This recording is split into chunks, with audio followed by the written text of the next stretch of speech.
সেদিন বাজারে গিয়ে টাটকা টাটকা গাজর দেখে নিজের লোভটা আর সামলাতে পারলাম না, তাই বেশ কিছুটা পরিমাণ গাজর বাড়িতে কিনে নিয়ে চলে এলাম। তো গাজর তো কিনে ফেললাম, এবার এটা দিয়ে কি করা যায় ভাবতে ভাবতে মেয়ের কাছেই জানতে চাইলাম, আচ্ছা বলতো এটা দিয়ে কি বানাবো। প্রথমে নিজেই বললাম হালুয়া বানাবো। মেয়ে বলল, না মা, হালুয়া তো অনেক খেয়েছি, কিছু নতুন জিনিস বানালে কেমন হয়। এবার নতুন জিনিস কি বানাবো সেই আইডিয়াটা তো আর আমাকে মেয়ে দেবে না, সেটা আমাকে নিজেই ভাবতে হবে। তো ভাবতে ভাবতেই গাজরটাকে মিক্সারে আগে থাকতেই একদম মিহি করে গ্রেট করে নিলাম, টুকরো করে তারপর মিক্সারে গ্রেট করেছি। তারপরে কড়াইতে বেশ খানিকটা পরিমাণ ঘি গরম করে সেই গ্রেট করা গাজরটা দিয়ে দিলাম। এবার সেটাকে খুব ভালোভাবে নেড়ে চেড়ে মিশিয়ে নিতে হবে, মানে একটু ড্রাই করে ভালোভাবে স্প্যাচুলার সাহায্যে নেড়ে নিতে হবে এবং নাড়ার সময় গ্যাসের আঁচটাকে রাখতে হবে কিন্তু হাই ফ্লেমেই। তারপর দিয়ে দেব বেশ খানিকটা পরিমাণ আগে থেকে জাল করে রাখা দুধ। আগে থেকে জাল করে রাখা বলতে কিন্তু গনগনে গরম নয়, জাল করে রাখা ছিল, ঈষৎ উষ্ণ গরম অবস্থায় আমি দুধটা অ্যাড করেছি এর মধ্যে। এবার দুধটা দেওয়ার পরে হাই ফ্লেমেই একটু কষ্ট করে হলেও নেড়ে যেতে হবে স্প্যাচুলার সাহায্যে এক নাগাড়ে। কারণ একটু সাবধানে এই কারণেই বললাম, কারণ দেখতে পাচ্ছ কিভাবে ব্যাপারটা ফুটছে আর হাতে ছিটকে এলে কিন্তু ফোসকা পড়ে যাবে।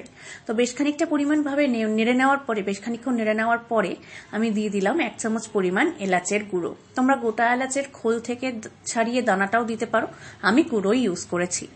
তো এলাচ গুঁড়োটাকে দিয়ে ভালোভাবে মিশিয়ে নেওয়ার পরে আমি দিয়ে দিলাম গুড়। এখানে গুড় ইউজ করেছি কারণ অনেকখানি গুড় কিনে রেখে দিয়েছিলাম, সেটা একটু একটু করে ফুরোতে ফুরোতে এতটুকুই বাকি ছিল, তো সেটা এখানেই কাজে লাগিয়ে দিয়েছি আর এই আর কি। এটা তোমরা চাইলে চিনি দিয়ে করতে পারো, অসুবিধা কিছুই নেই, তবে আমার কাছে গুড় দিয়ে প্রেফার করি আমি এইসব জিনিস বানানো। আর শীতকালে গুড়ের মানে শীত চলে যাচ্ছে, তার আগে লাস্টবার কিছু একটা বানাবো, সেটা গুড় দিয়ে না বানালে হয়। তো গুড় দিয়ে বানাবো বলেই আমি এখানে গুড় ইউজ করেছি। আর দেখতে পেলে গুড়টা দেওয়ার পরে আমি খুব ভালোভাবে হাই ফ্লেমে এটাকে নেড়ে নিচ্ছি।